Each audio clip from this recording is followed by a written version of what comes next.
syllabus లేదా మరి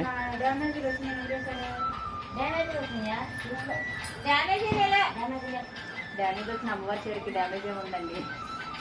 అక్కడ ఇక్కడ కాదు అయినా మా నేల పడికి ఎత్తింది చూసావా భలే ఉండి చీర కట్టుకుంటుంది బాగా ఎత్తింది ఎన్నో కట్టేస్తుంది వైష్ణవ్ ఇటు